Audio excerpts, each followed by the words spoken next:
Good evening. This is Charlie Mercer, and I'm Casey Ikeda. we are here for the boys Disc Northwest and USAU State Championship final game. We are here at Foster Stadium in Tukwila, Washington, and we are so excited for a phenomenal upcoming match between Nathan Hale High School and Lakeside High School. Yes, I'm just incredibly blown away by the level of play in the semifinals game and just the hard road of these two teams getting here. This is also a rematch of the Seattle Invite, and I know they've had a heated regular season where they're both very excited and know their matchups very well. Both teams really showed that they were cut above their opponents in the semifinal game and took pretty significant margins by the end of the game. And so I think that we're going to see the athleticism, the hucking, the tight person defense, the junk looks. It should make for a really exciting game coming up forward. Absolutely, and I think keys to the game is Walker really needs a big game. He's one of their main handlers, along with Toshi. How do you get going? They do a great job of generating a lot of offense, but also defense in their junk zones, putting a lot of pressure on when they're trapped sideline. When you're trapped in the zone, there's going to be a lot of over-the-top moments. And then when you get it, can you capitalize? Walker is someone that loves to throw and go, get the disc, and huck to their great receivers. So what we're taking a look at here are some of the highlights from the semifinal game. So we're taking a look at some of Lakeside's plays, some of the way they were able to score so many of their goals. Yeah, and what blew me away is it's a great upfield to a dish to speedy receivers. Lakeside doesn't actually have the same height as Nathan Hale, but have so much speed and great throwers putting out to space so their receivers like Robert can go and get and make a play. See those throwers just out to space, the defender has no opportunity to get it. And those same third hucks. Those same third hucks, Charlie.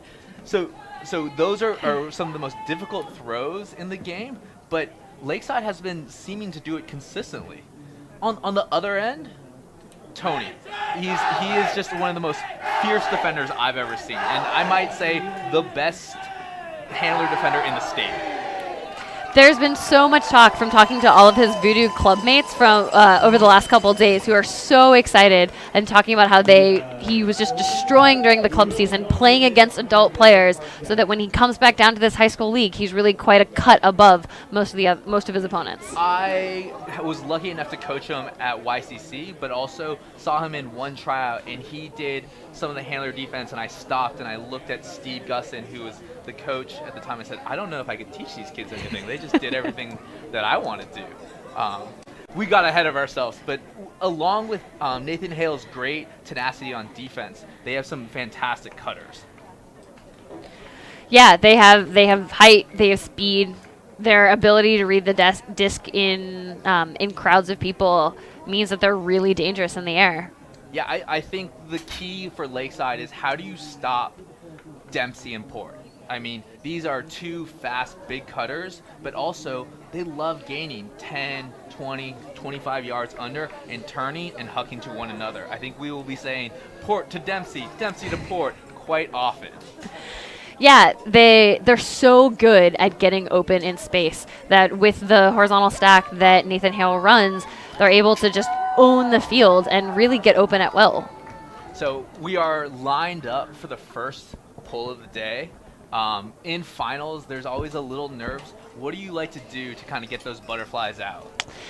You know, so I play for Seattle Riot, and we have started a sort of a shakedown that actually came from Jacqueline from her improv group over at Dartmouth, and we honestly do like shaking our hands, kind of like the hokey pokey.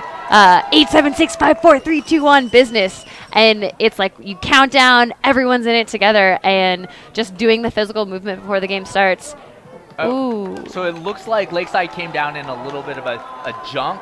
Nathan Hale had a side stack and just a throwaway to Port. It's one of those, that's so tough. You can feel like the hands are a little cold, the flicks are a little shaky. And that was a great junk look to get an early turn for Lakeside. And that's those nerves you were just talking about.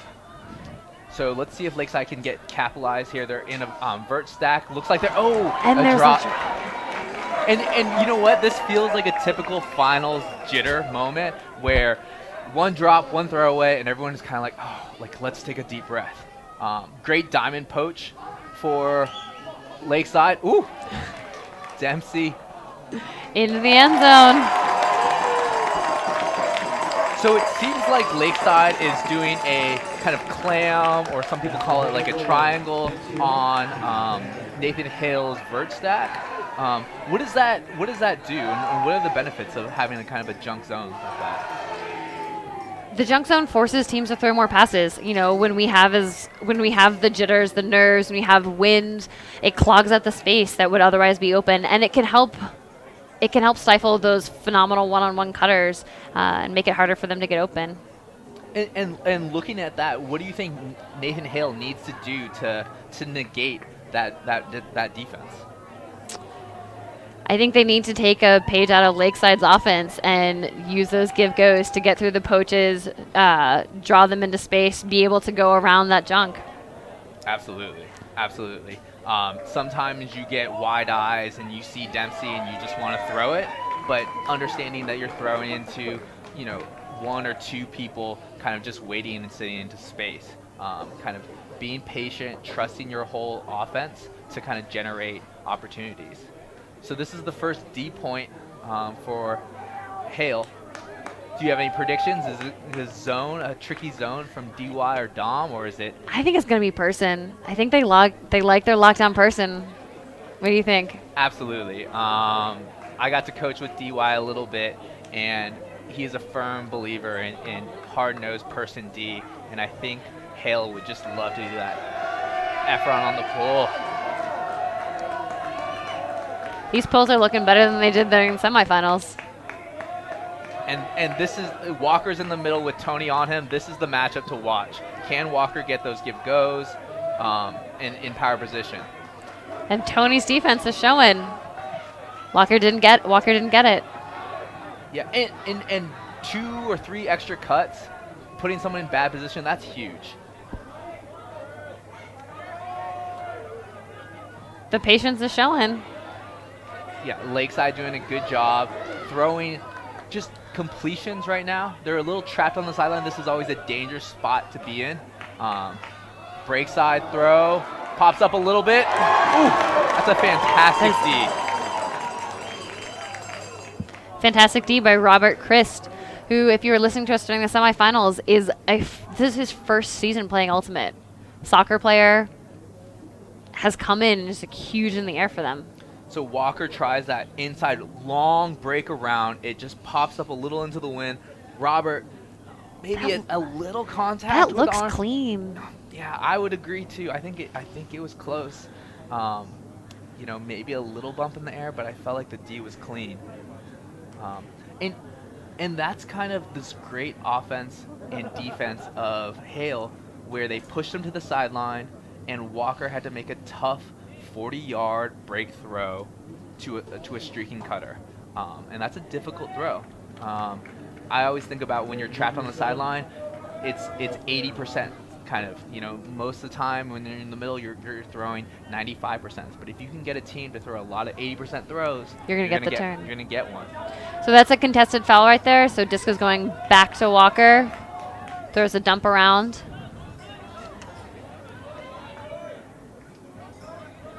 Their offense is starting to stall. This defense is, there it is. Looks like a foul on the throw. Mm-hmm.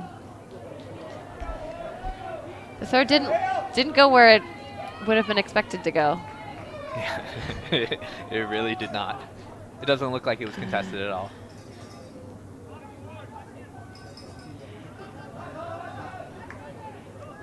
But their player, nice 3-on-1 huck we have going on. Oh, Walker bringing it down. And you know what? This is going to be an interesting thing where Tony is a little smaller than Walker, and if he keeps bothering him on those quick give-goes, does Walker take off deep? And that's... Oh, there's a crowd. Yeah, there's a crowd. Oh, and Walker goes up and grabs it. That's a nice grab. Ooh. And it looked completely clean, too. You have to really be impressed by his body control there. Yeah, and absolutely. I mean, and Hale, on the other side needs to pick their heads up. We used to say, okay, they can get 1 that way. They're not getting 15. Like, okay, they can have 1. They're not going to get 15 that way. And 3v1, you know, I think Hale says we'll get one of those.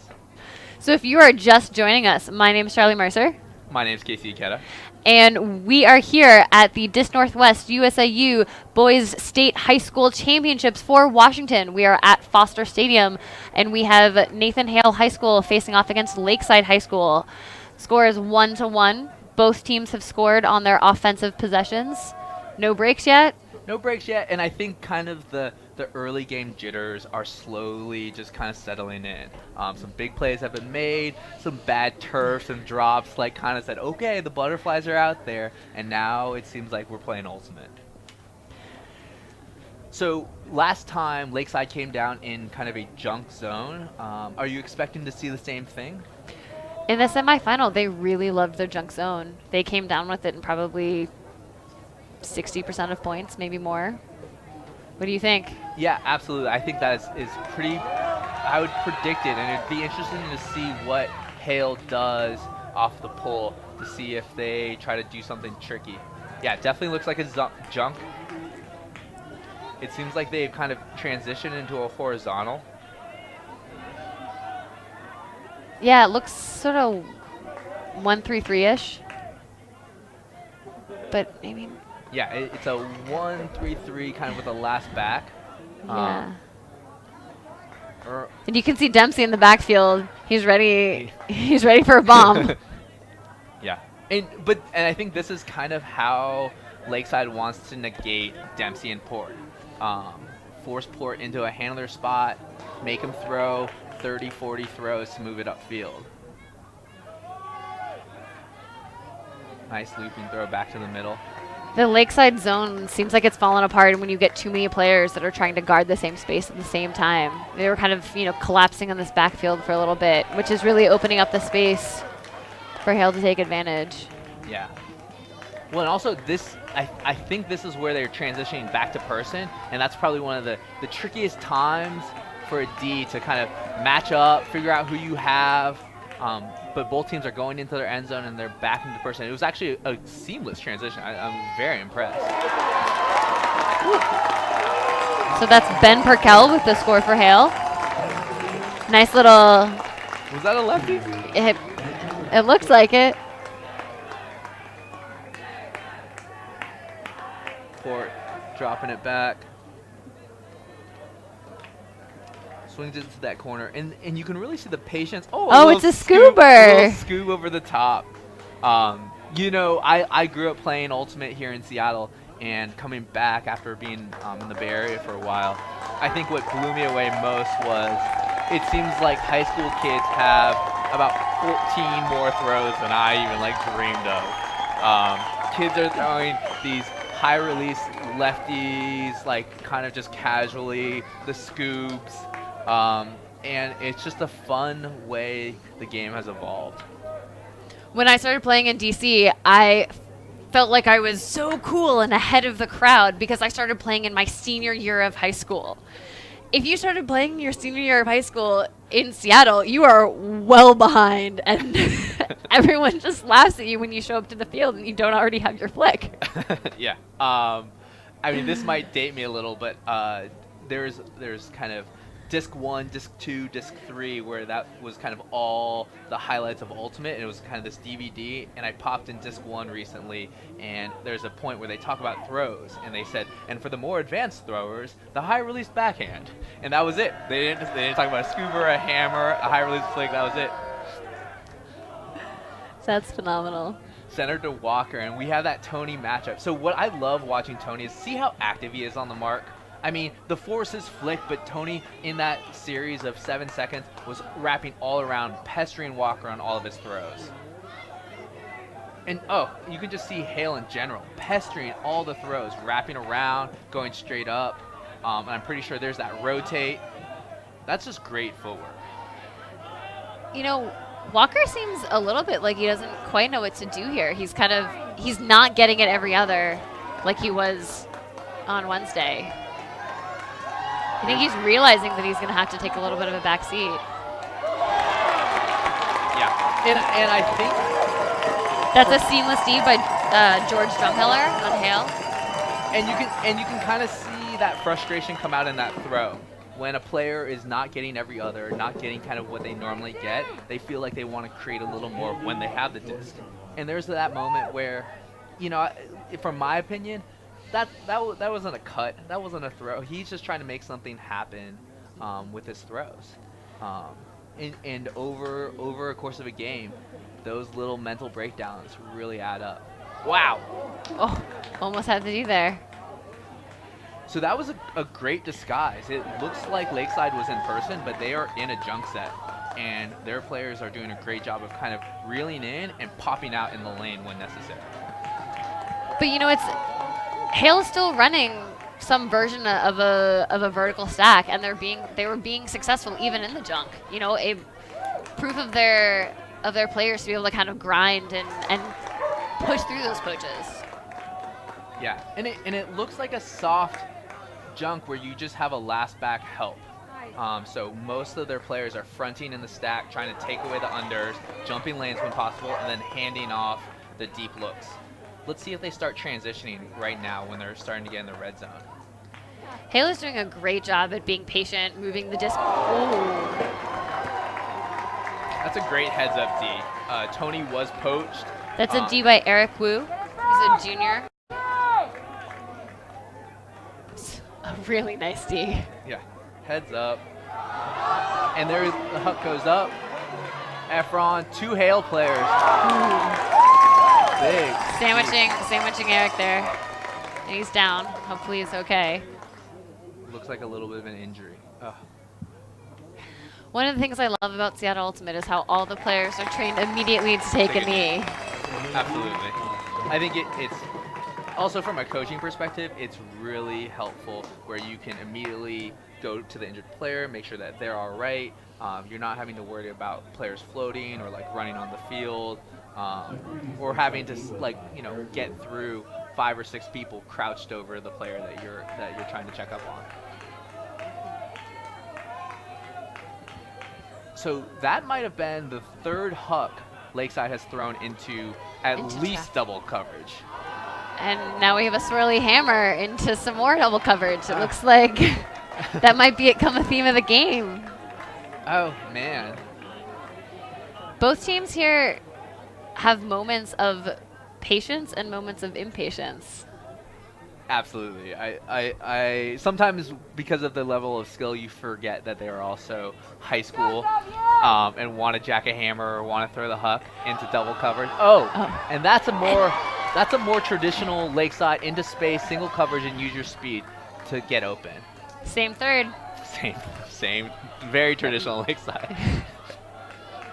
And even though if Lakeside gets it and this is a hold, that's a long point. That's a long grinding out point, and winning those, the multiple turn points, are really important. I think emotionally, saying, yeah, we ground through, we believed in each other, and we got it. Even though it's just a hold, mentally, it's like, that's a big point. That's a big one to get. That was Eric Tatoshi for the score on a nice inside flick. Ooh, a nice inside flick. Yeah. I think one of that inside out flick, when you complete it, looks so nice, but also is one of the harder. It pops up, it turfs low, you can throw it behind them. Hand blocks happen a lot because you have to come across the mark. That's a high level of difficulty. There's the scoobers and the high releases, those are fun and flashy, but those inside out flicks low, that's tough. And then you saw that huge D on Tony. That's a heads up Lakeside play. So we have Chandler Moy with the pull for Lakeside. You can see the 2 different really approaches to coaching. You have Davo on the line with his team, and you have Lakeside without a coach on the line. And they're, Lakeside as a team is really a lot more self-governing. Mm-hmm. A lot of the coaching happens behind the scenes, before games, after games, in practices, and during the games, the players are really empowered to take care of themselves and do the things that they feel need to be done. Absolutely. And I think both are very important. because Ultimate has that weird tendency when you don't really have a coach being able to call a timeout when things look bad, or you have to take ownership on the field of where to run, but also your calls and things like that. So at a young age, instilling a level of confidence in your ability on the field to lead your players or to be led by your players is very important. But also, it's nice to have Damo drawing X's and O's up there, or DY saying, hey, this is what I want to see on D. I mean, I want to be in those huddles. Yeah, Dom has been with some of those players for 6 years. Been coaching them since middle school at San Jose. Yeah, I got to have a conversation with Dom a couple weeks back, actually, and he opened up to me about, one, how proud he was of all the kids, and you could just see Dom's face just light up when he talked about his kids. He just loved them so much, and then was like, and they're so good. He was so happy about how good they were, too. It's great. I think I was coached by really passionate, caring coaches, but also to see that come out. Oh, we have ourselves the first zone cup. They're trapping on that backhand side. Well, and a pull that goes out of bounds allows you to be able to kind of set that up and be able to get to the starting positions to have a more efficient zone. Yeah, and for me in this trap zone, the question is, how long are you going to be on that sideline? If you get trapped on that sideline for 3 or 4 seconds, that's when this zone really clamps in. But you can see Hale just bouncing quickly. This might be the closest they've been to the sideline. But they're able to find those spots through around the cup. That's a huge throw. I mean, doesn't really gain yards, but that's a huge pressure relief. Really showing off some strong discos by all of the members of this Hale O-line. Ooh, into space, or into coverage. Wow.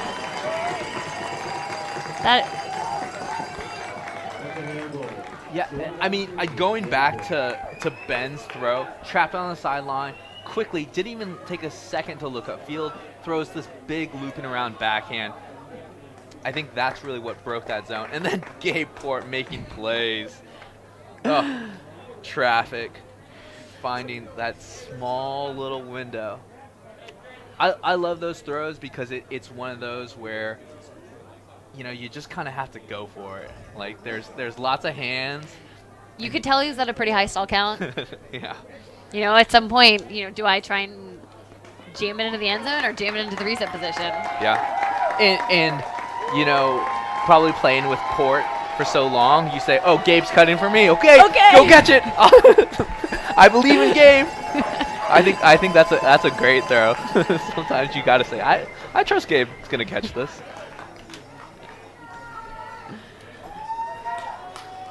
So right now, I think Hale's game plan is working really well. Walker seems frustrated. There's been a lot of double coverage hucks that they've helped early on, and now it's, can this D-line march it back? D-line has had a little more trouble with this junk zone and moving the disc quickly inside to side and finding areas to attack. So right now, Hale's next step is, we're getting the turns, but how do we deal with this junk zone on the turn? We have Zach Heffron with the pull for Hale.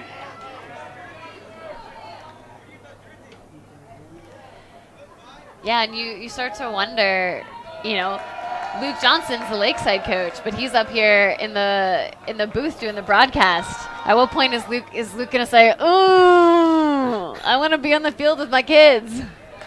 I think Luke has instilled like a sense of confidence in his kids that if he needs to go down there, it's already too late. So we have an in-out call about where the disc was caught. That's Chandler Moy for Lakeside. Tough window. It looks like he got his feet in from the replay, but it's also really tricky because they're going right on that kind of white white strip block. That's really tough to see. And the hash marks are right there too. So there are a lot of. There's a lot of noise. Okay, so they are calling it out. They're calling it out. Oh, I gotta rewatch that replay. I think he got a foot in. This is the chance. Short fields. Dempsey on the block. Tony's driving. The reverse of this Tony Walker matchup is pretty fun too. Oh yeah. Woohoo! That's that inside throw that play. Walker tried to throw across the field. That was a turn earlier. Yeah, incredibly difficult. I also love Lakeside. You saw that a flash open side and that high stall count. That's gonna go up. Oh, yep. Dempsey, find it, Dempsey. No way. Ow. That's Kushal with the catch. They're having a discussion about whether the disc is in or... And it's called the goal. Let's see from that replay. That looks in. Yeah, I think the argument was whether it was in the end zone or out of the end zone. Yeah, I couldn't really tell from that spot, but I also want to talk about that Lakeside dish, huck to same third. This is speed. Because I think Dempsey wins that matchup. If it's floating a little higher, the kid can get up. But dish cut, same third huck to speed, it's a very difficult throw, and Lakeside has shown that they can consistently get it, though. Yeah, as a defender, you really have to decide if you want to deny that under. And if you're sitting on that inside hip, it's so hard to make up the ground when that disc goes up into the air.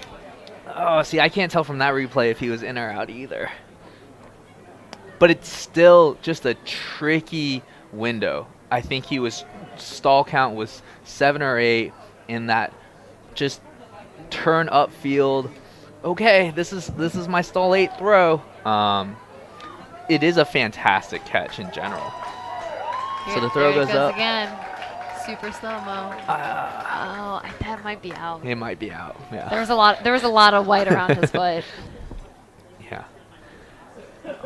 I think one of the hardest things to do in this game is give yourself the in and out calls when you're playing at full speed. I always look to my teammates or to observers or coaches to say, just, can someone help me out? I don't know. Like, I wish I had better foot control. I think I was in, but... Have your teams developed ways of communicating with each other on the field using hand signals? Yeah, we actually stole Riot's hand signals, which I think are fantastic, but I don't feel right talking about it. Says Taylor Moy on the pull. So another junk set look. It looks like a flood play, though. Out to space for Gabe. You know he's looking for Dempsey. Yeah.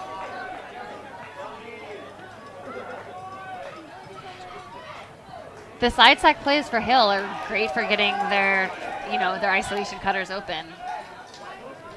Yeah, but I think Lakeside has done a good job of containing and saying, you know what, we'll give up the under to Port, and then we'll even give up. I thought Dempsey was under open. Under? But he had a really flat cut. Yeah. Those cuts are hard to hit. That's true. But that one was open. Yeah. And just wow. Wow. That's a throw. Like, that's just a throw. Dempsey to Gabe for the score. Dempsey to Port. I mean, he catches it, sees where that deep is, and Port is making a deep cut, but he's making that deep cut the other direction, and then Dempsey throws this around backhand that just whoop, fits right in there. That's a beauty. That's a visionary throw. That's a visionary throw. Because the thing is, if you throw that a little too high, the deep's right there. If you throw that flat, the deep's going to get it. And if you angle it too much, Gabe has to really make a difficult catch, usually laying out backwards to catch that or something like that, but he fits that in, and, I mean, Dempsey to Port, that seems like it's going to work out a lot. Well, it also shows the trust and the time together. You know, that's not something you throw when this is your first season of Ultimate together. These individuals have clearly been together for a while. They have the chemistry, they have the trust, they have this is the kind of throw that I know that this person favors. Absolutely. And speaking of trust, Riot has a really great hand signal to help your teammates on the field. Would you like to talk a little bit about that? Yeah. So when we are on the field and we feel that our teammate is making a good call and we want to show that we support them, we put our hands over our heart to show that like our heart is with them and we are supporting them. And if we want them to kind of think about the call, that maybe we disagree with what they're saying, then we put our hands on our head as a way of kind of communicating, hey, maybe that's not the best choice. I want you to kind of reconsider that. And something I love about that is also it's not the loudest person in the room that gets heard. And sometimes in Ultimate, for most times worse, the person who is just throwing the tantrum gets heard and gets listened to. And with a technique like that, you get to see your whole teammate and everyone has a voice. Yeah, and it's so great to be able to take a quick scan. Oh, that's a big huck. Wow. Going in. Oh! Whoa! It looks like it got ripped from his teammate. It looked like it got tipped off the huck. So that's Chandler Moy with the huck. It floats up. They do a great job of finding position. Both of them. Absolutely. You can see their heads are high, but they're also doing a good job of finding position. The jump's a little too early. And it just gets a little bit of a juggling act. It looks like it got tipped off, hit a defender, and a backup player went back and caught it. So it looks like we were looking at this replays. It seems like a travel was called? Not a contested foul. Contested foul? On the catch. On the catch. The Hale defender looked like he was calling a foul. Thank you for that. I must have missed that. And but we're doing it again. Let's run it back. Oh, folks. let's run it to Walker. Let's run it to Walker. Walker Tony. Oh! And Tony says, not today. Not today. Oh, man. I love, though. Okay, we're running it back. Let's go one more time. It worked last time. And you know what's great if we get the replay? Tony does a fantastic job of using his speed, but getting on the inside, getting that opportunity, winning position. He is smaller. Walker gets him in the jump contest, but position is so important in those moments. Which is exactly what the earlier foul was all about. Jockeying for position. Yes. The principle of verticality. You have the right to the space directly above your head. Wow, watch out. Oh, it's one of those upline throws that just slightly went too far. Tony was wide open. He did a great throw open, go open. It's a nice poaching by Robert Pryor. Yes, absolutely. He was able to see the space and get there and make a safe play. Because a lot of times when you have handlers cutting up line, and Walker. Footwork too. Did you see that? Yeah, that was great. He just kept his feet in out the back of the end zone, made the play in the air, and stayed in bounds. Let's take a look at that again. There's a lot of trust there. A lot of trust. In Walker, we trust. Look at that. Turn, rotate your body, stick that foot down. That's huge. Still kind of the same third huck, but into space, into speed. And knowing your matchup in the air, right? Yeah. Yes, Tony got the D earlier at that point, but didn't lose any faith. Yeah. I think what we just saw was two examples of great body control. You were talking about, normally you see those upline poaches, and that ends with two players colliding. That's probably one of the scariest injuries. I was kind of going, watch out, because I've seen it too many times where someone's going ahead of steam one way and someone's going ahead of steam the other way, and they just crash. And the body control to, one, make a safe play and make sure that everyone's okay, that's huge.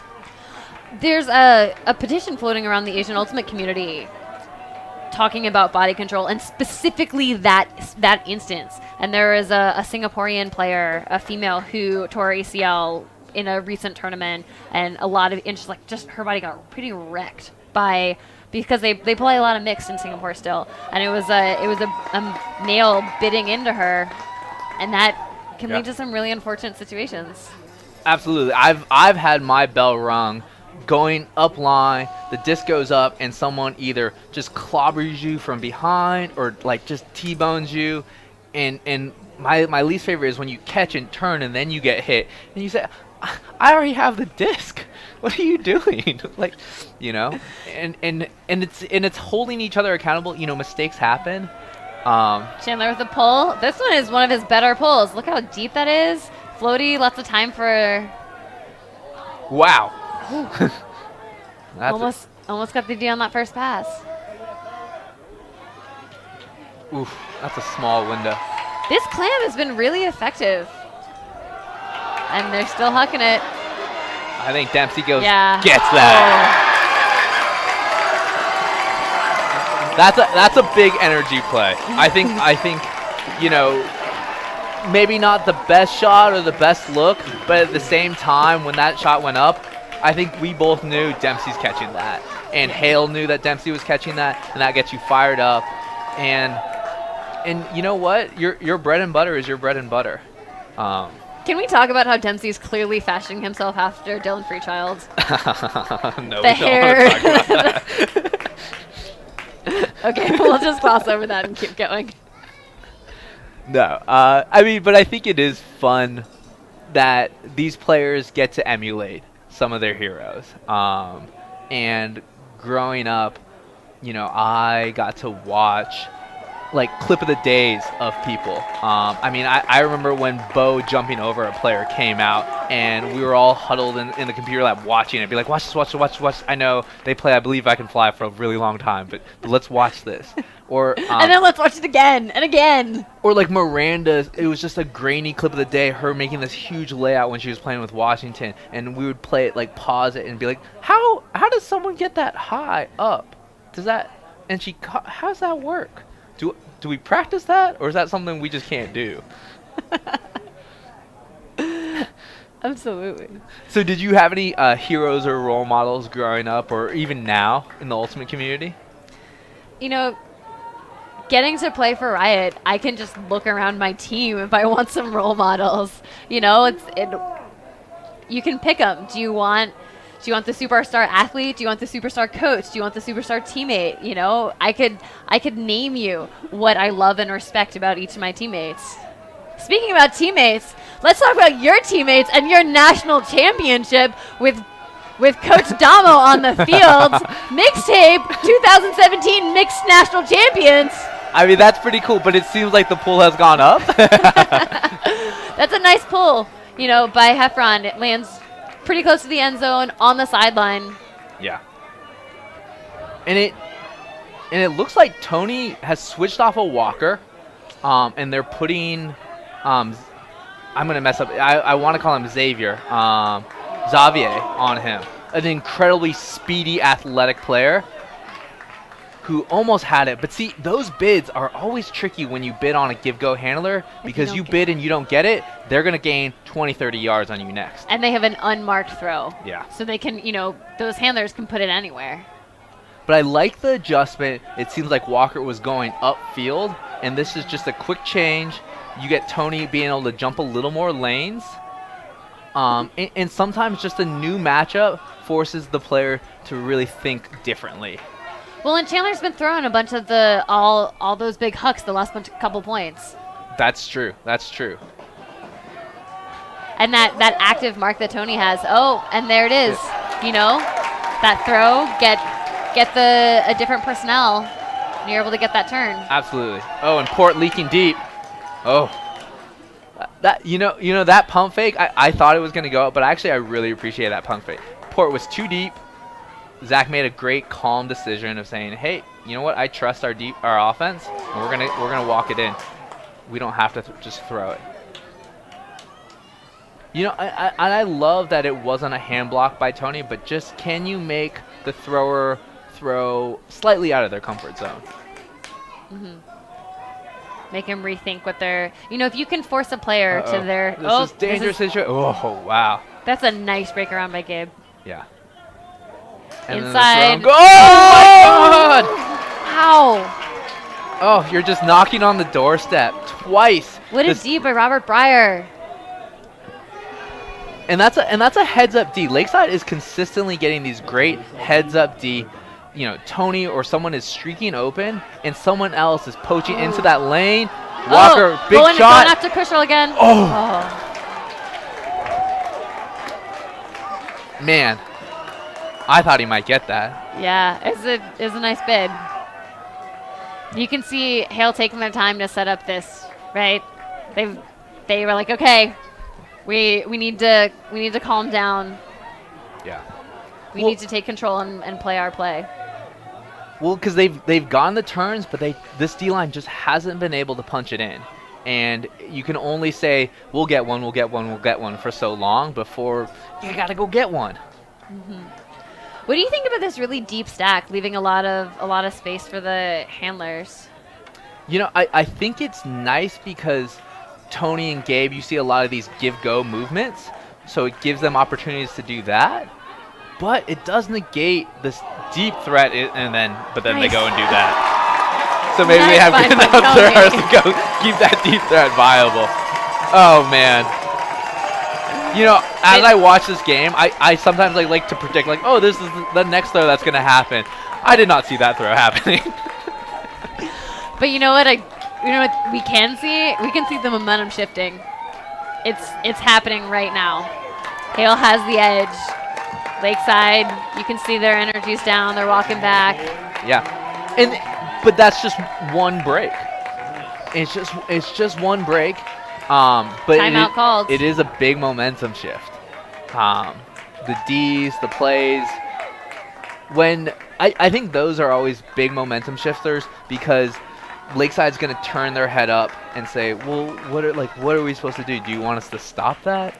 You know, like, we've been playing this great poach D. We're taking away the give goes. We're taking away their unders. And then they catch it and then throw a blade to the back corner. Like, we're supposed to perfect blade to the back corner. Yeah, that feels like we're supposed to let that go, right, Coach? So in these huddles, what are you saying to your team? A lot of positive words. What about you? I mean, I think for me, it's reminding the team how we got here. And it's not, there's no two-point play. There's no miracle that the team around us, the brothers around you right now that got you here, will continue to get you there. This is going to be a game of runs. This is going to be a game of highs and lows. And the team that holds each other closer in those moments, I think really flourishes. Win or lose, I think that's the most important thing. You know, you're gonna get knocked down in sports. And do you have 20 brothers and sisters picking you up? Or like, how much resilience do you have to pick yourself up in those moments? Spoken like a true mixtaper. Team of runs, going up high, staying close. And I'm over here thinking in my head, actually, I really think it's about possession. Which of these teams can really value the Frisbee and understand that, like, when you have it, it's gold in your hands and you need to do something with it? No, we just say, we're just going to ride our highs. I mean, from a team that won 3 games on Universe, going up win on D, resilience, just blind confidence that it's going to happen. Well, you know what? Our hold the disc, value the disc, play the possession game lost us in quarterfinals, so maybe this is the way to go. Yeah, play more Universe D-line. So that was our first break of the game. If you are just joining us, this is the Disc Northwest USIU Boys State Championship Finals. We have Lakeside versus Hale, and it's shaping up to be a game. A great game. Some fantastic handler movement. You can really see the complex D thought, not only in the person D and how these teams have schemed at each other, but also in the junk looks, and how we really are negating their superpowers. Hale really wants to work through Port and Dempsey downfield. Lakeside really wanting to work through Walker and their give-go handler movements, and those dishes and goes.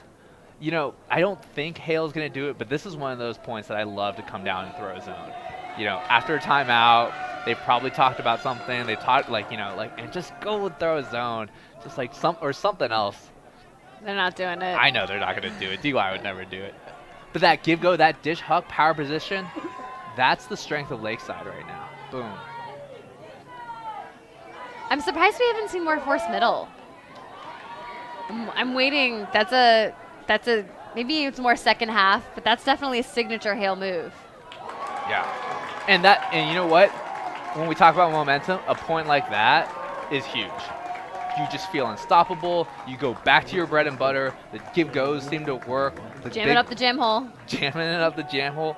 But they were winning up lines and hitting people open side. Absolutely. I mean, yeah, it felt like one side, but it was just people winning open side. And when your cutters and your handlers are winning open side, yeah, just go play on that side.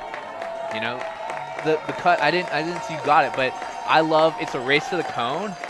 And when you win that race, it feels so good. It's like, you know what? You know where I want to go, and I'm going to go race to that cone. I'm going to beat you. So that's a big confidence builder for Lakeside. And, you know, they've come down every time now in a kind of like a two, like a junk set where they're fronting, 3 people are fronting the stack. They have one last back.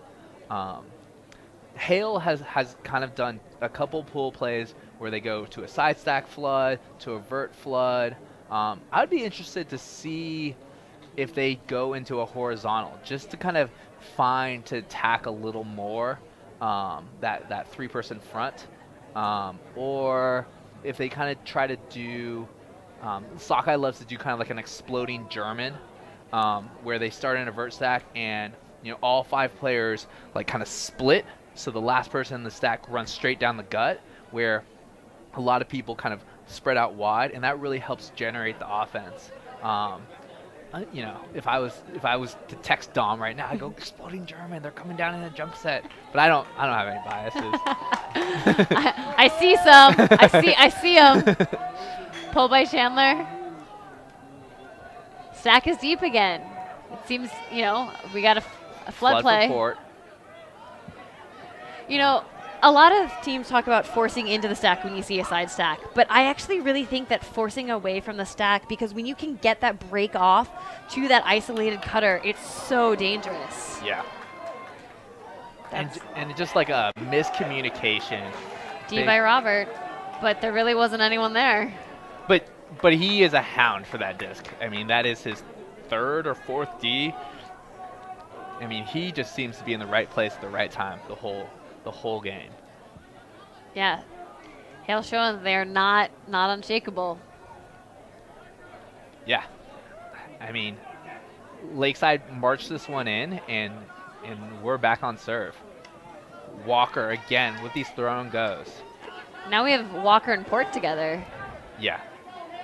And this is where Lakeside really needs to show some composure. This is a big point. This is important for them. Ooh, wow. And that's a place where you really need to know your matchup. No. And I know that as teammates, we want to trust our teammates in the air, and Dempsey's really good in the air.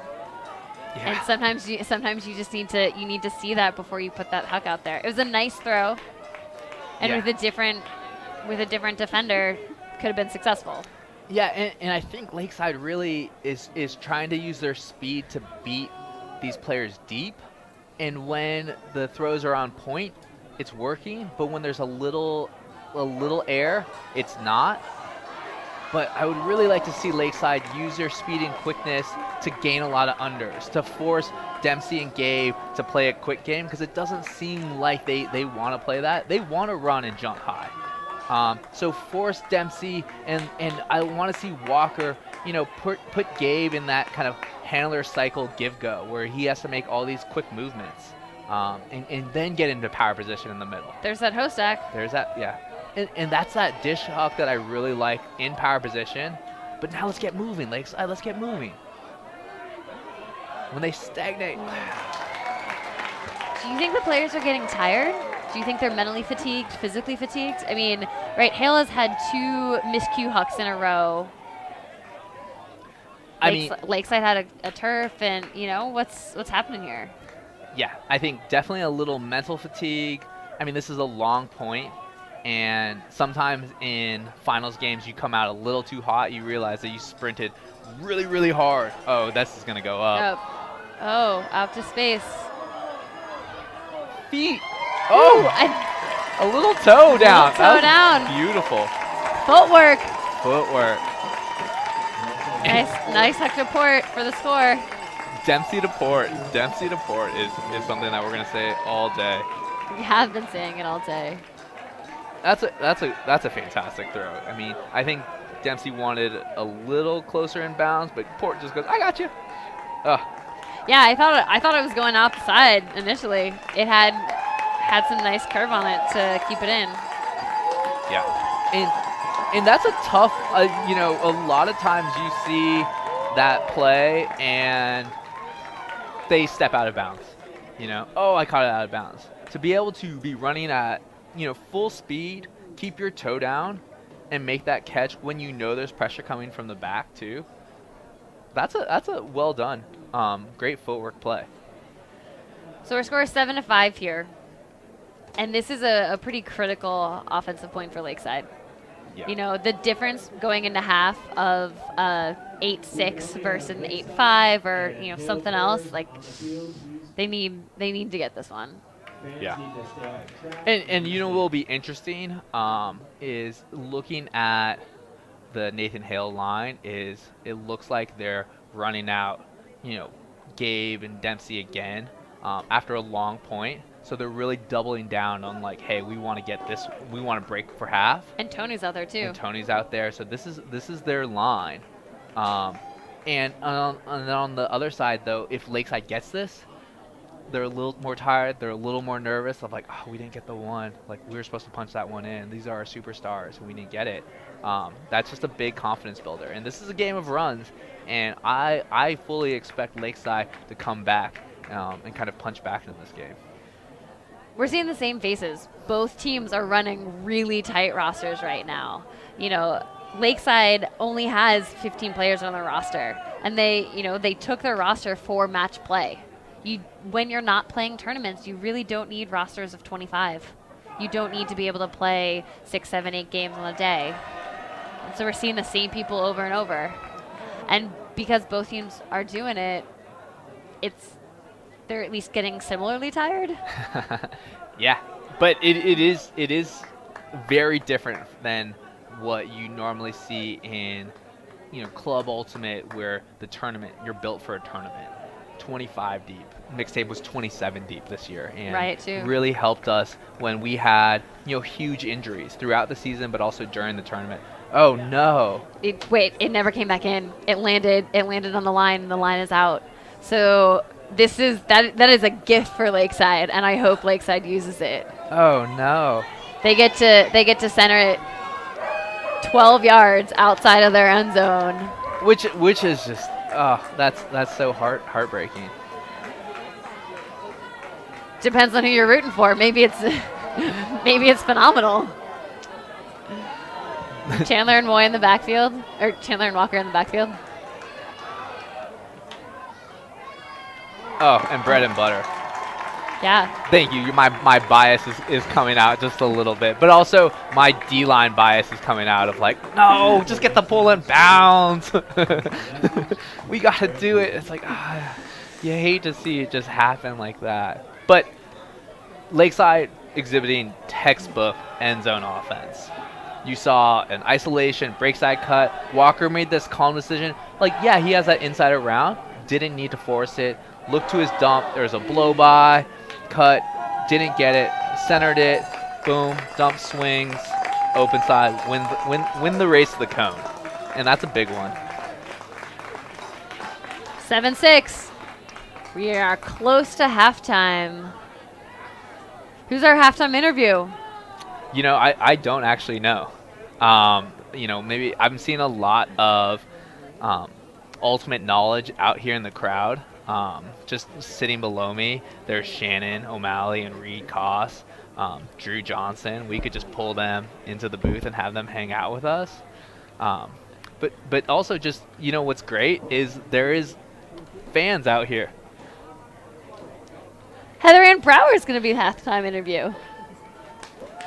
USAU board member will be joining us for halftime. This is great. I get to talk to my best friend. It'll be awesome. Also, she's one of the co-founders of Gum. Oh, this is going to be great. But until then, we have another 1, 2, I don't know, maybe as many as 3 points. Lakeside makes this comeback. Who knows? 2? They're at 6. Oh, half is at 8. You're right. Math is hard. Never do math on live camera. So Nathan Hale going into that side stack. I'm assuming a flood to Gabe. No. Yes. Yep. There it is. A little bit delayed. But the clan that Lakeside's running is. Yeah, but how does Dempsey leak deep like that? I mean, the throw doesn't go up, but. Oh, but it's gonna. This one. I'm kind of. Dempsey's starting real deep though. Yeah. In that time. Ooh. Oh. You can see that player looking at their hands. How did that happen? Alex Katz. And I think this has been Lakeside's strength right now in these kind of as pressure goes, because they're getting dish backs. They have the people, the handlers they want with the disc more often than not to kind of make those tough decisions on who's going to get it. And then their players upfield. Oh, miscue on the reset. And then, of course, huck up to Dempsey. Boom. Pulls it down.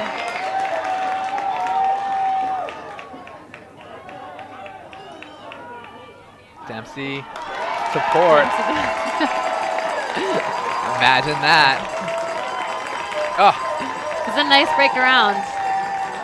Nice. Way to get up top. And you know what I really appreciate Dempsey going up with 2 hands. He had the space, he had the time to do it, and going up strong with 2 hands like that really is helpful. I mean, not only do you take up more space, and then a beautiful around backhand. Well, and did you see what he did on the mark there? He faked the forehand, which really drew the mark over into more of a straight up mark, which really opened up that around backhand for him to be able to put it out there. Yeah, yes.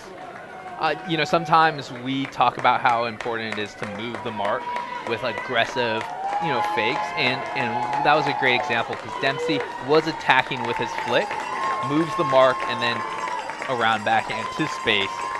Like that was very pretty. We got a shot of the crowd. This is fun. I mean, I would never dream of playing in front of like crowds like this when I was growing up in high school, but this is so cool. Parents with signs. I'm hearing cowbells, and also just some elite club ultimate players sitting down there texting on their phone. I mean, I think that's actually the coolest part, right? Like, as a high schooler, I have these people that are my idols that are watching me play, right? Like, that reverse. I mean, that was one of the things that I thought was so great about the U.S. Open this year, that you had the YCC players with the club players, and so the YCC players could go watch their idols play, but then there was also this opportunity for the club players that all of these high schoolers look up to then go and be able to support them. Yeah, that I think that was fantastic. I think the one tough thing was, and this is just a selfish perspective, was I was one of the coaches, and having to coach and then play and then coach and then play and then figure out the kids going to the hotel and then run to find your team was I ended that weekend being like, I don't know if I can do that again. Cool. So we are here, and it is halftime of the Disc Northwest USAU Boys State High School Finals for Washington State, and we are going to take a short break. Going into half, Nathan Hale is up 8. Lakeside has 6. Short break. We'll see you in a couple minutes.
Well, do you want to do the interview? No. Okay, so that's one question. Ask about kind of what I've seen.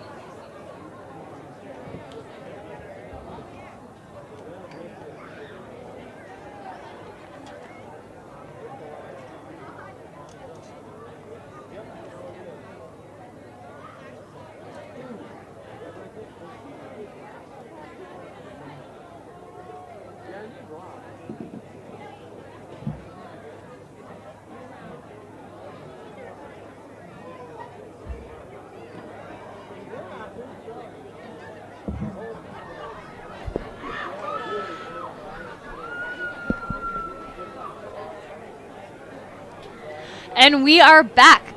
We are here at our halftime interview. I am here with Heather Ann Brower, USAU board member. How you doing, Heather? I'm good. How are you? Doing great. Great commentating in the first half. Thanks. So do you want to tell us a little bit about your role with USAU? Yeah, I'm currently a USAU board member. I'm one of the elite athlete reps of the board, so nominated by the elite athletes at the club level, and have been involved in USAU for a long time. Was a regional youth director for a number of years, regional director at the college level, and then involved in helping co-found the Girls Ultimate movement.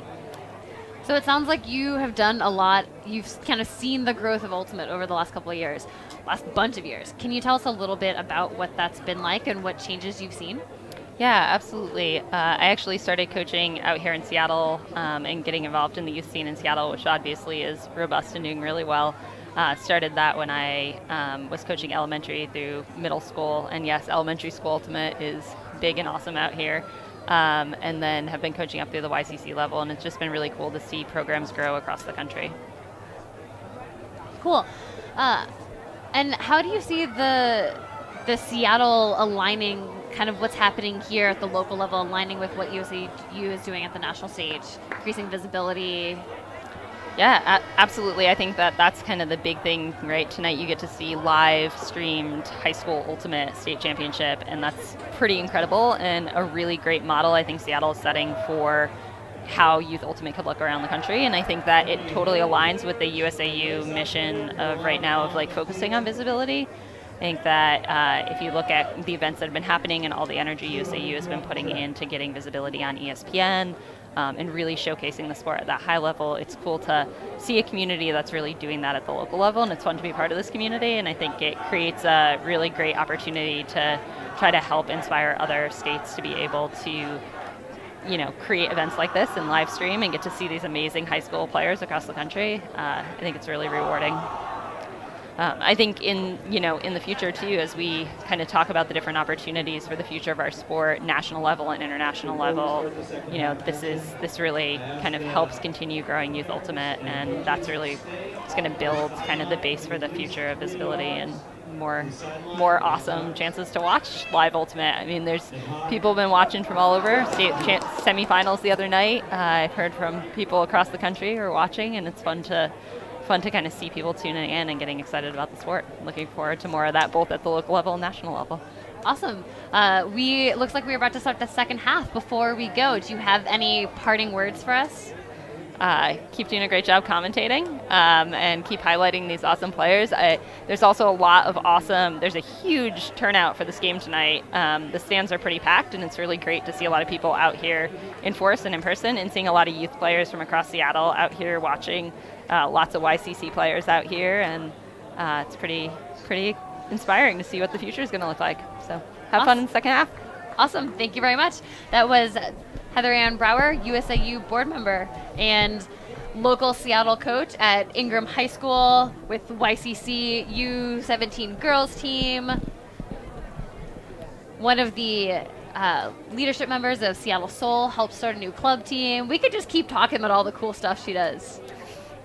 Yeah, I mean, I think we joke about it, but this community is really people like Heather. I mean, they're holding us together. They're creating structure. I mean, USA Ultimate, like all that hard work to be able to do and then grow the sport in the way we choose to do it. I think that's so important. I mean, we are empowered as community members, but also the structure around us really empowers us to coach, to be in the booth.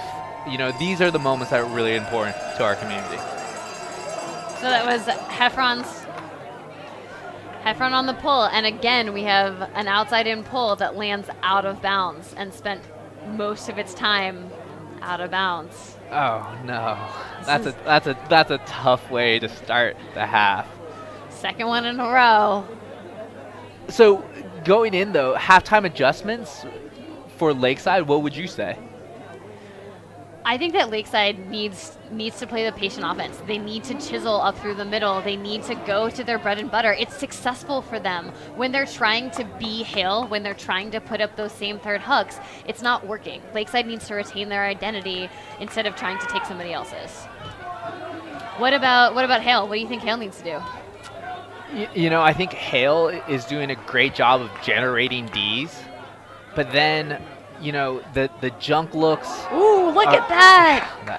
That's remarkable. Woo. And they did it. They stuck to their game plan, right? The nice little lefty reset. Yeah, lefty reset, but just generating offense through their handlers. Trusting that their handlers are going to get in power position and then making well-timed cuts off that. Boom. Up line, overcommit, just a slight overcommit by Tony. Yeah. Walker gets in power position. Puts it right out to space for an incredibly open receiver. Yeah. And a thrower like Walker, when he's catching it, power position with no mark, he can throw it anywhere. And his handlers and his cutters know that. The defense knows it. It's great. I think Hale also needs to keep understanding, you know, the Dempsey port is working, but to also be wary that they don't want to start kind of throwing jump balls in the last 10 seconds of the game. You know, we want to still work hard to kind of gain and make easy throws. These hucks are easy throws for them. They've seen some easy hucks go off, but just because it's been Dempsey and Port throwing to each other, to not get complacent. That those were generated because of hard cuts. Even people that didn't get the disc running through the poaches and clearing out space. So to kind of refocus, you still have a whole one more half to go through and to kind of find the legs to get you through that. This Hale roster has a bunch of seniors. You know, if you take a look down, it's a group of players that have been together for a long time. And this is going to be their last game together. That's big and that's special. And I think team chemistry and teammates like that just are really like a family. So side stack, I'm expecting a side stack flood again to Port. Oh, nope. Oh. Yeah. Doing something different. That's Ben Diker with the disc right now. You know, Ben has been playing a solid game. He's come up big in times when they need him. He doesn't have the flash that Dempsey does. But that cut itself was big, tall. He took the space. Oh, and it looks like we have an injury over there. That's unfortunate. I'm not sure if he got caught up on Ethan Frank for Lakeside. He was bidding on the pass. Yeah, and that's it, and that looks like he's gonna be okay. Yeah, but just a little shaken up. He landed pretty hard. You can feel the entire audience get tense with it too, yeah. right? The stands go silent. It's not just the field, all the players kneeling. Yeah. Everyone's kind of waiting, caring about the health of these players. Yeah, because we love the competition and we love the battle, and you just don't want to see anyone get hurt. Wow. High release flick, outside in. Speechless. Oh, the high release flick to space. Oh, that's mean. Well, let's see. So the reset, it's not in the replay, but just that little high release, that's a tricky throw because usually that pops around and then immediately around the stack, outside in, Dempsey, two-handed. When Jasper Dean, number 10, was in the reset position and he wasn't getting open, he's just pointing up in the air, right? He's telling his thrower to just put it up there. I got it. Ben cuts up line for that high release forehand. I know. You know, as a handler, I've done that sometimes, but also I've turned to people and they just go, no, throw me open. You go, come, just make a cut, do something else, come on. But yeah, that was a fantastic. I think also patience of like, you know, turning, saying no, make a cut up line, like use your legs. Like we will get our throws to help us, but use your legs. Make that cut up line and getting into power position versus floating and catching it in the middle with a mark on. That's the difference between a goal and 4 more, 5 more passes. And that's I think especially towards the end of the game, you tend to lean on your throws to help generate offense. And I think it will be really important for Hale to remember their legs and Lakeside, especially with their speed, generates offense. Their throws can't generate the offense right now. I think it's also something that we're seeing about Hale, right? They want it up in the air. Yeah. You know, that those big flashy players, they know that that's their strength. Yeah. It's a big part of their game plan. Efron with the pull. He pulls from the middle of the field this time. Yeah. Still lands out of bounds. Still lands out of bounds. These gentlemen need a pulling clinic. I'm open and available. Well, yeah. What do you have some tips about pulling? I think that pulling, it's such a mind game, and I love it. It's one of the reasons why I love pulling. You know, being able to play with the wind, shape your body, where you're getting your power from, shape of your arm. Walker hook up to Kushel. Nice catch. Wow. Yeah. Just simple and easy. No, that was up to Dagmasago. Miscano. And looking at the replay, Tony was in a pretty much straight up mark and even flashed on that flick. So to generate that much distance is a very difficult throw. And it looked like Hale was even setting up weak side help for the deep look and just kind of put it right in the breadbasket. And that's Hale trying to execute a plan and Lakeside saying, no, we're still faster. We're gonna kind of punch through this. And that can be demoralizing in itself, where Hale said, but we set up flat so Walker wasn't gonna huck it. We had weak side help so the huck would, like when it floated, we would get there. And Lakeside still first pass, tap it in, and huck. That can be a little frustrating. I think it's also a little bit dangerous because Lakeside has had a bunch of those turns, right? And so when it connects and it works, you feel like it's good, and so you keep going after it. But then, you know, is their completion percentage on those throws high enough to be able to get them the game? Yeah. Yeah. And that's absolutely right. Sometimes your shooters just keep shooting and you say, maybe not that one or maybe not this one. And when they see one work, they say, this is the reason why I've been making good shots the whole game. And those subtle adjustments are important to kind of take a step back and look. But man, 9-8, we got ourselves a game. Absolutely. We are in a race to 15 here. We have plenty of time left on the clock. We have just under half an hour before the cap goes on. And Lakeside's offense starts to is kind of humming right now. It I mean, is. there's been a couple short pulls, but then it seems like, you know, Lakeside's offense, the turnovers are stopping and they're kind of going back to just marching up the field and scoring. So let's see if the D-line can get something going here. Chandler's pulls have been a huge asset. They're really consistent. Whoa! Sorry. I thought we were gonna see one. Diker with the hook. Ooh, Gabe sandwiched between two Lakeside defenders. Not in the end zone, but it's a great pull down. I mean, I think this is like classic Hale offense, right? They're dishing it back, going around. You know, happy to go backwards, to go sideways, to be able to then gain the yards on the other side. Yeah. Finding Port in the end zone. Yeah, and then winning the front cone. Yeah, that was great composure to of Gabe to catch that disc, see where his feet was, and then just immediately, you can watch that hut go up. Gabe's checking, seeing where the defender is, getting great position, going up well timed, knew he had a person on the back, then immediately, boom, taps it in, and is patient. A lot of times that throw goes up. You know, oh, I'm so close, I want to score now. And he says, no, dump it back. Let's get into our end zone offense. You see that swing around, and then not open, so he sends it back, right?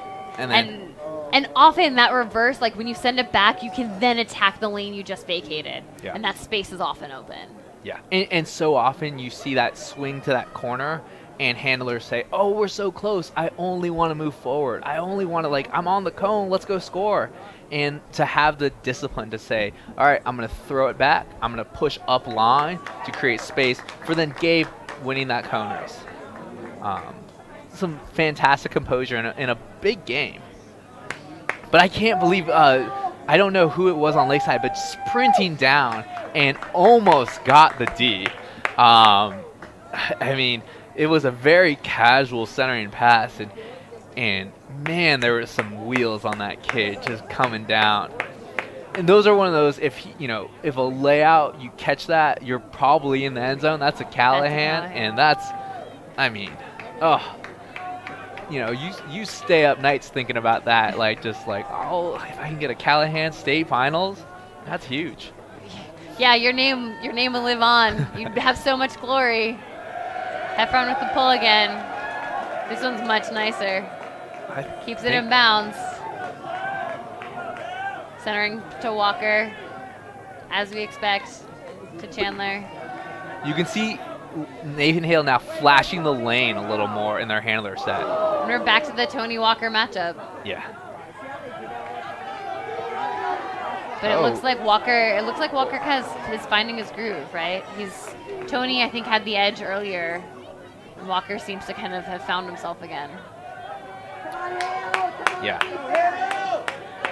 Well, and I think this is an interesting adjustment for Hale. They're really aggressively sagging into that open side lane. It looks kind of like a FM, a force middle with a sag to, one, slow down the kind of dishy movement. So the handlers kind of have to throw back and forth, but also stopping the continuation huck. We have a call in the field. Unclear what it was. Maybe a fit call. So you can see Lakeside just in those two instances, they're throwing it back and forth, but kind of stagnated a little bit. Well, and just as I said that Walker had found his space, he pulls himself over to that third handler spot, really taking himself out of the play with Tony guarding him. Yeah. And you can see that rotating mark going all the way, even rotating, taking away the dump is I mean, that's a lot of footwork. That's really difficult. Oh, and a break off. Well, Lakeside graduated their big four last year, right? So they lost a lot of their throwers, a lot of their big players. And you can see that with some of the players when they're getting the disc, their disc skills aren't quite as comfortable. So they're happy to reset it, but once they get the disc, they want to, they can gain those yards. Great receivers. We have a foul called. Yeah, great receivers. So once they have the disc in their hand, they're looking to reset it. Yeah. So I really like this adjustment for Hale, though, to go into the FM set. It seems like that's something that was in their back pocket. Second half, I told you. Second half, just kind of pulling it out, trying to steal a break right here. And this throw, though, was like incredibly tight. It was in like a break side, tailing away, inside out flick. You saw Dempsey and Tony both jumping that lane. I'm not sure if it was too far away for me to see if there was contact. But that's just a tight, tough window to hit. It's Toshi that's calling it, right? No. I'm not sure. That's Eric Wu who called the foul. So you can see. I'm sorry, it was a backhand. It was a low release backhand, a little behind. Oh, that looks clean. Yeah, that looks pretty clean. It looks like he got Dempsey got disc and then maybe followed through and hit arm. And we get the luxury of seeing slow motion, because when that happens, it's kind of bang bang, and you feel your arm getting hit, saying, "No, I was going to catch that." Yeah. But so it's a contested foul, just staying with Lakeside. So Lakeside still, or Nathan Hale is still in force middle, all the way, like To the end zone. into the red zone, which is shocking to me. Usually, Ooh, out to space. That's a big one for Lakeside. yeah, it's To be able, with the sags in the lane, with the FM, with the pressure, right? Hale clearly wants it, and they're still able to run their play. It's starting to get a little bit dicey there. Yeah. That offensive point for Lakeside didn't look as smooth as some of the earlier ones, right? They had to work for it. It wasn't easy, yeah. but they were still able to pull it off, and that means something. In these constant holds, it seems like Hale's energy is dropping a little bit. They're frustrated. They're not getting the big plays, or maybe even that lingering, like, oh, I got that D. I'm bummed about that foul call. It kind of starts to weigh on you, and I think this is an important moment for Hale to just kind of flush it, take a deep breath, get excited for their teammates, and not be like, well, we're supposed to get these breaks. Know that they're in a tough battle right now, and each point is important. The energy cannot drop right now. Well, and I think Lakeside needs to do something different on D here. They need to change it up. They've been running the junk, they've been running the clam. I understand why they're not doing a ton of person. They're being beat height-wise pretty consistently. But they have to give them a different look, because Lakeside or Hale's become pretty comfortable with the junk. Yeah. And this is just me probably overthinking the game, but I'm assuming Hale's going to go side stack flood, and this is one where you float someone deep, you let Port or Dempsey, chop their feet and come back under, and you spy someone and just full out blitz, sell out, try to get a layout D on an under like poach, because you know that they're coming back. You can hide the spy a little bit, and you That was an offsides call by Chandler. you just release it. Out of bounds.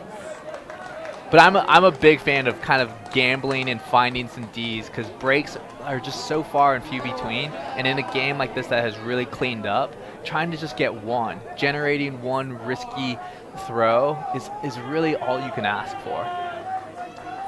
They're sticking Walker on Gabe. So it looks like a flood. To Diker. See, I wish there was just a spy right there.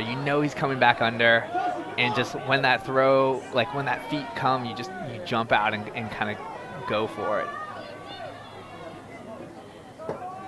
You can see Dempsey kind of hanging out in that deep space, right? He's like really loath to leave it. He just, there it is. Oh. Alex Katz for the score.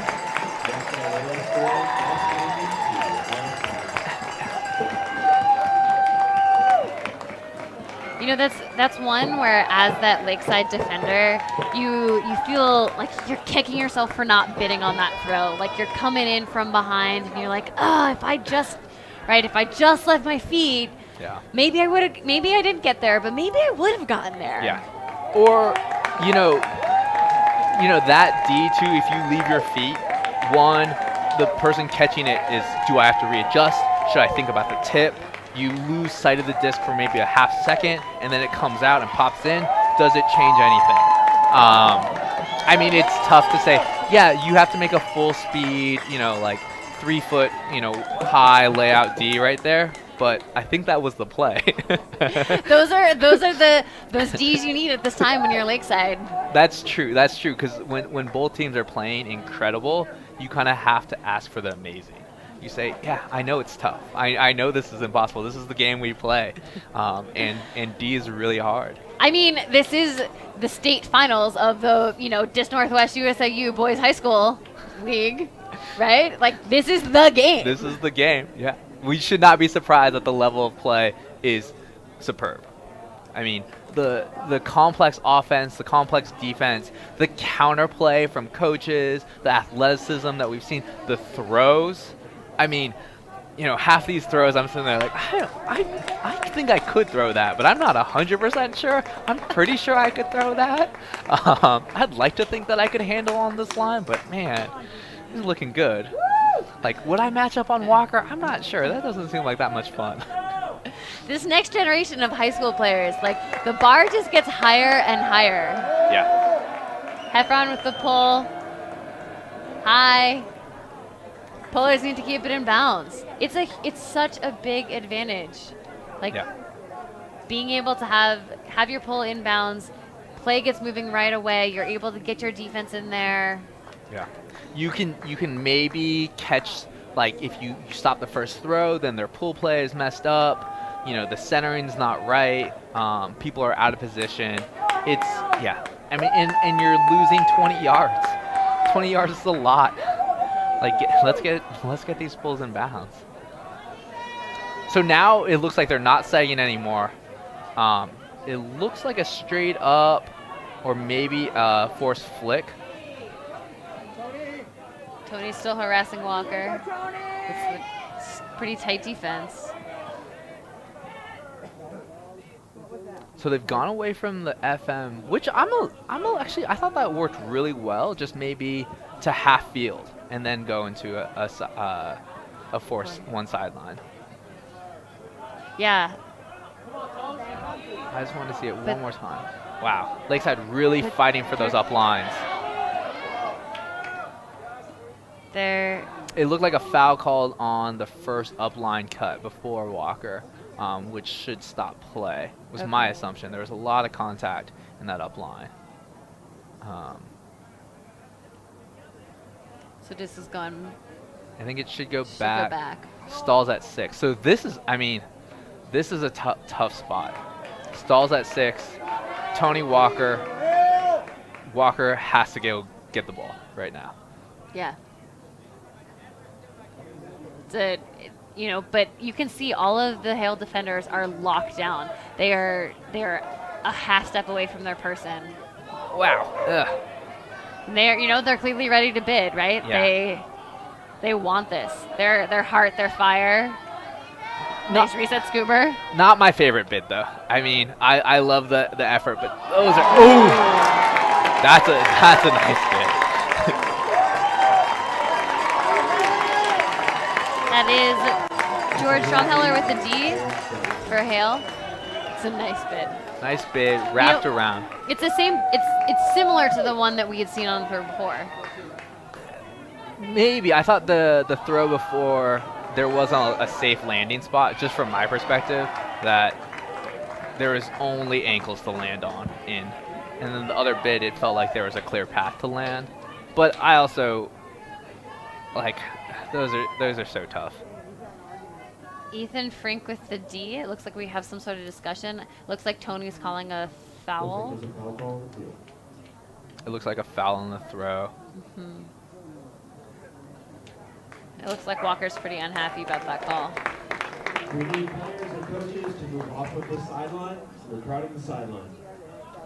So we are resetting. Disc is back with Tony.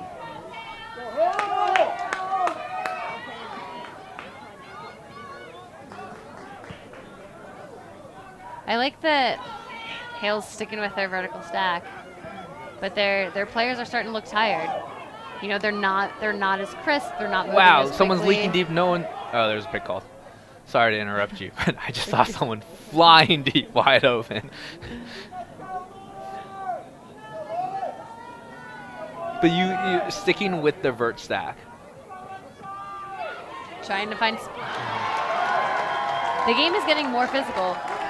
It's definitely getting more physical. Robert Breyer with the D there. You see a little more arms, a little more bump. I mean, I think this is also like when you start getting a little tired, people are kind of putting like, bumps up line, little push-offs. Walker getting late in the stall count. Wow, stall called. That's just, yeah.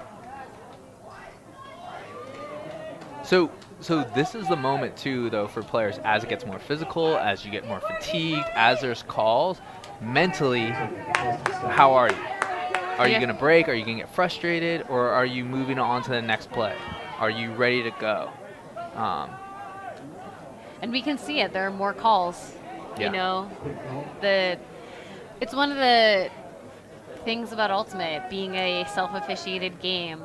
You know, and when we look at the Spirit rubrics, one of the big things that comes up in terms of regulating yourselves or others for a spirit of the game, you want your calls to be consistent throughout the course of the game. Yeah, and I think this is a moment too where both teams need to take a breath and say, hey, let's play Ultimate. Let's not talk and call Ultimate. Let's play Ultimate. You can leave the talking to us. We're doing great. We're doing okay. Positive self-talk. Positive self-talk. Oh, dangerous situation. No dump. Trapped on the sideline. Wow. And the turn. It's a nice easy D for Hale there. Yeah. And the mark, I really want to commend. There was a shift around to try to break around high backhand, and the mark did a great job of shifting. Oh, floating.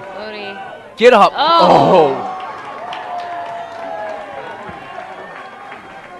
That's a nice D by Jag. He got up. He got up. To quote Mikey, he would say, up top, up top. You know, those Ds are really, really satisfying. Like when you get up over people and you have enough time and space to just be able to hit it, like that, the frustration that you can take out with that. Oh, huge. Up line, power position. Oh, the shot doesn't come. Ooh. You got to get it off this line, Lakeside. You know, Chandler's really coming up big in this game for Lakeside. Yeah. You know, with Walker not being being harassed by these Hale defenders, specifically Tony. Yeah, that shot was going to go. Yep. Two defenders. I think that's the double-edged sword of power position.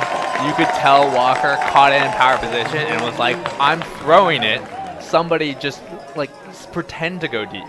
Conrad Landa with a D for Hale. And when you're tired, this is a long point, and it seemed like that power position was great, but the cut just wasn't there. And Walker, because of that power position, being like, well, I'm going to just make it work. Just didn't work. There's a timeout. Yep, that was a necessary timeout. Yeah. I mean, this is the first turnover point since half. Is that, I mean, I might be wrong about that, but... It's the first point with many turnovers. Many turnovers, yeah. But I think it's been pretty clean since half, and this point, with 4 or 5, lots of turnovers, everyone's really tired. You know, I like to think that there's usually 1 or 2 points in a game like this, and whoever wins those points often wins the game. You know, I'm going to get proven wrong today because I've said this theory now, but you know, those are the backbreaking points, and those are the points that you really have to stay together, dig deep, find the Ds, because it is too easy, like after the 4th or 5th turnover when you're on D to say, maybe I'll let them catch, 10 yards under, or if you're on offense, like maybe I'll filter to the middle, and it's the team that says, no, I'm going to run through, no, I'm going to make it a little harder. Well, and I know that Hale really values, they value defense, they value hard work, they value having fun, but they really identify as like a gritty team. Yeah. And you can see that in the D that they're playing here, in the tenacity, and they're like, no, we're just going to keep grinding. And I think that's starting to show through. Yeah. Lakeside's working, but it does seem like Hale has just a little bit more in their tank than Lakeside does. Yeah. And I'm not the biased one here. I'm not that biased. I just, Damo was my teammate. Something about welcome to Hale. So we have less than 10 minutes until stop gap. The score is 11 Nathan Hale, 9 Lakeside. I am Charlie Mercer. And I'm Casey Ikeda.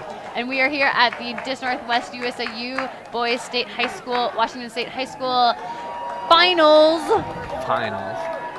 Let's go. Let's go. Earlier, when the disc was coming in, you saw Walker kick the pylon, and I think that was just like an expression of some of his aggression of like. I'm done.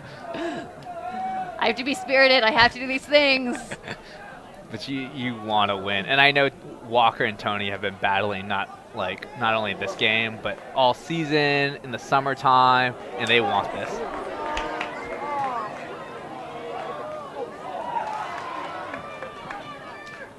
Hale doing a good job of not only getting off that cone, but working it upfield. Their offense really seems to be humming right now. Pick called. Yeah, Lakeside's gone. Lakeside's gone to person. Unfortunately, it doesn't seem to be working too well. But they might have a little, like, it seems like they have a lot of sneaky spies in the front of the stack trying to jump open side cuts with help deep. But it's interesting because there are moments where there's a miscommunication. Oh, no. Wow. Ouch. Not in. That's George Drumheller for Hale with the phenomenal grab. And then right there.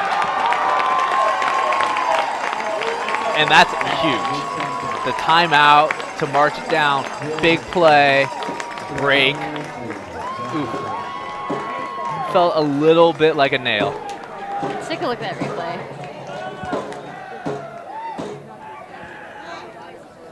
Efron with the score. That was one thing I was wondering about. So there have been a number of spikes, and that's a... Oh. So this is the shot going up if you wanted to take a look at this amazing grab. Oh, yeah. Floats a little, but it's going... Breaks that... Oh, we missed it, but they both went up high to go grab that. Yeah, so spikes have been a topic of conversation in the club scene, in the youth scene, and we're seeing a bunch of them here today. What do you think about it? How do you feel about them?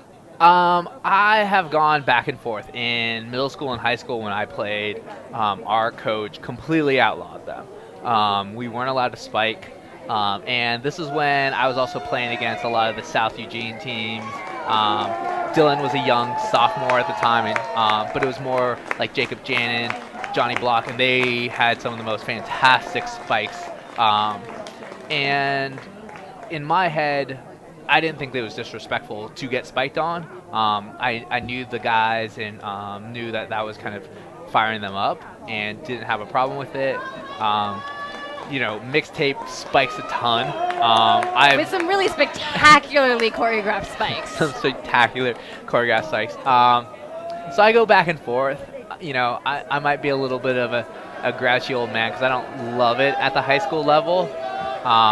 But it is kind of fun to see the emotion. Oh, shot goes up. Oh! It's a nice throw by Chandler out to space. Really in the breadbasket for his receiver. And that's a heartbreaker. Yeah, you're going to be kicking yourself. You're kicking yourself. You're thinking about your feet. You're thinking about, am I in? And you forget that you got to catch the disc first. I mean, that's something. But great D. No. Wow. Kind of bad sportsmanship there. Yeah, picking the disc up and throwing it down. Yeah. Lakeside able to put it in, keep themselves in this game. Yeah. I'm not sure exactly what that was, but it felt like Lakeside was trying to go fast, and it looked like a little bit almost like a delayed game, but also just a show of frustration. I think frustration is the big part there. And Walker with the push pass up high. Time is going to start to matter here. Time is going to start to matter. So after the clock goes, we go into a soft cap. Yeah. And what does that mean? So in a soft cap situation, once the horn goes off, we will finish the point that is currently in progress, and then we will add 2 to the higher score, and we will play to that number. So then it's no longer win by 2, it's just first to whoever gets it. And then after another certain amount of time, we go into hard cap, which just ends the game unless it is tied. Or this point currently being played ties it. Correct. So Lakeside really searching for a break here. They look like they're going back into their, floating. Dempsey needs to make a play, and he does. With 2 Lakeside defenders. Out to space, that backhand. There's the energy that Hale needed. Yeah. You know, 13-10, 3 minutes left. I mean, this is the moment you're double teamed, the disc is up, and you go and get it. Like, that's fun. Dempsey he's playing the part. He's getting the crowd up. He's proud of himself for that play. I mean, yes, and I don't love the showmanship, but at the same time, that was a huge play. You were double teamed, your team needed it, and you went up, and you just got a little higher than the other team, and then to have the calm composure to throw that backhand around for the goal, that's huge. And sometimes, you know, we talk about showboating and things like that. Sometimes your team needs that energy. Sometimes you're instilling a big play, but also ramping up your team, saying, we need to bring this energy up.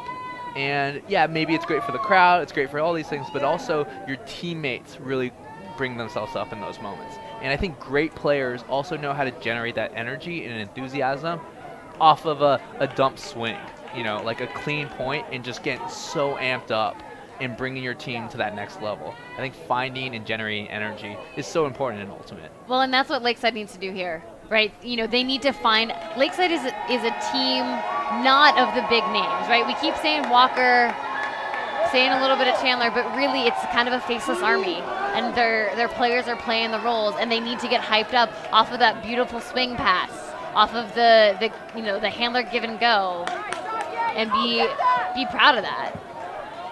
So this is the first time Hale threw a little bit of a junk look. It's not, I wouldn't consider it a traditional junk. It's just a one poach deep, kind of on this home side rail. We have a pretty deep, helping out. Both rails. Both rails. You're Both right. rails are real deep.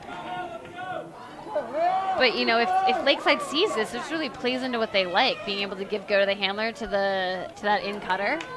And Walker right on cue, give going.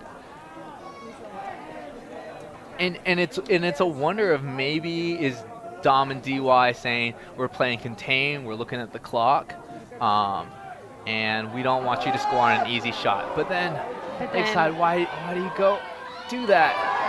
Wow. Poor. Oh my gosh. I really hope we have young man. Go up and get it. And you know, and he still looks fresh, right? He's like, give go, Huck, let's go. We have another exciting play here. Oh, Efron. Zach. Hale using their big, tall, fast receivers. Yeah. And in this game of fantastic play, great throws, sometimes it is decided by, you know, who in those situations make a play. You know, Dempsey went up and made a play. Gabe went up and made a play. Zach went up and made a play. And yeah, we call those 50-50s, but when you win 3 out of 3, and Hale's been winning kind of the majority of them, that's kind of how the superstar plays roll out, and that's kind of how this game is decided. So we have a timeout called. That's a classic welcome to Hale move. That's a play the clock. We know that we're up. We it's also a smart play. Yeah. And it's a tactical play. And it's a tactical play. But I think it also gives us a chance to talk a little bit about, you know, the Welcome to Hale program. I mean, I think about the players that they have produced. I mean, Nate Castine, Sam Harkness, Hannah Kawhi, Shannon O'Malley, Alyssa Weatherford. I mean, Sheer Stern, the Suver, Molly Suver, Claire Suver. I mean, the list goes on incredible players that this Hale team has produced, along with Lakeside. Lakeside is a program that has been producing incredible youth ultimate players. Jackie. Well, and I think that the reason that they're able to produce those incredible youth ultimate players is because of the phenomenal coaching staff that's behind them. You know, and when you have, it is not always true that phenomenal players make phenomenal coaches, but phenomenal players do know what it takes to get to that elite level.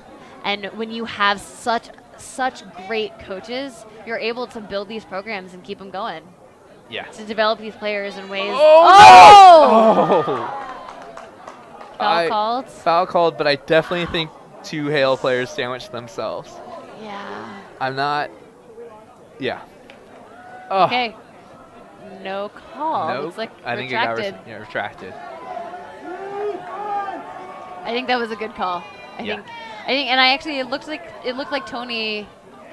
It looked like Tony, you know, told his teammate, "Hey." That was, Yeah. But Hale gets it back.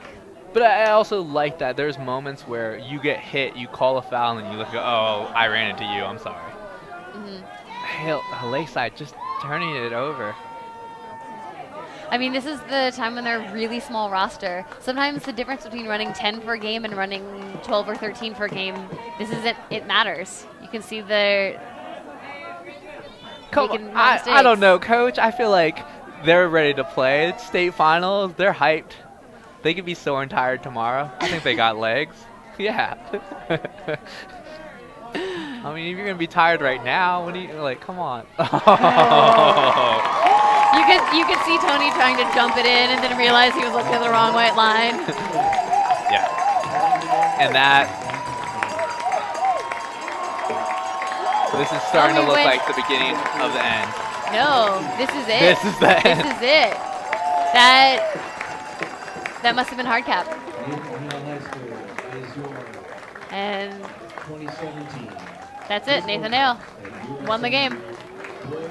And that's so big. I mean, you talked about all the seniors on this team, and to end your senior year on a victory like that, Well, I think that's really special. And for Damo and DY too, right? This is their 3rd year together coaching Hale. You know, like they've been able to continue building that Hale program.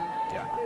And watch these kids grow up, and to have that moment for your players is really special. And Lakeside, you know, has to have their heads high. I mean, they have a young team. This was technically a rebuilding season for them, and they came out and went toe-to-toe with them. And at the last little bit, you know, it was a game of inches of Dempsey getting maybe a fingertip over, you know, Zach maybe getting a fingertip over, Gabe getting a fingertip over, and that's tough. And the score really doesn't tell the story of how hard fought this game was. But fantastic ultimate. I had so much fun. I'm getting jittery. I don't want this to end. Let's run it back, Luke. Let's have them. Let's keep going. Let's keep going. This is great. Well, those Hale players look ready. You can see them celebrating. Oh yeah. You know, and this Lakeside squad they need to be proud of themselves. You know, they lost their Big Four last year. Yeah. It's phenomenal. No one expected them to get here. No one expected to have the season they had, right? Like, Lakeside's only loss, they were 16-1. Their only loss this season was to Hale in the finals of Seattle Invite. Yeah. And they're... Yeah. And you know what? We say no one believed that they could do it. You know, I bet you all players wearing black, they believed. I bet you that they said everyone's counting us out, but we're going to have those late night practices. We're going to work hard, and we're going to get back to a place that no one thought we could do. And it was just a stellar game of what this community shows. I mean, I'm looking at Tony crossfield blades into the end zone, you know. I know our stream is showing a bunch of the highlights, but one of the things that's happening right now on the field is that we have all the players coming out to to appreciate the stands, you know? And like that connection between the players and the community and the respect and the love, that's what makes Ultimate special. Yeah. And also those high release flicks into space. It's just, someone once said, like, just what do you love about Ultimate? Just how the disc flies. It is just a beauty when it flies. And there's no other sport where the disc flies like that. Man. So there we have it.